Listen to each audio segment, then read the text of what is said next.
Hey y'all, it's April 13th. It's opening weekend of Turkey. I haven't been able to go. I've been at Rod Run, so this is the first chance I get. I got my dad from Piney Life with me, so he's gonna help video and show me how to use turkey calls so I can go by myself. So hopefully we get a turkey, so y'all stay tuned. Fingers crossed.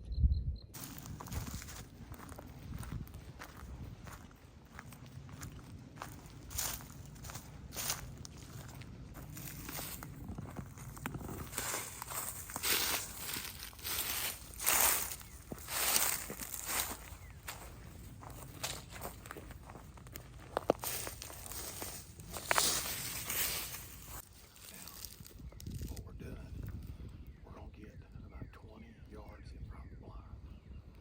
I'm going to be using a breeder hen.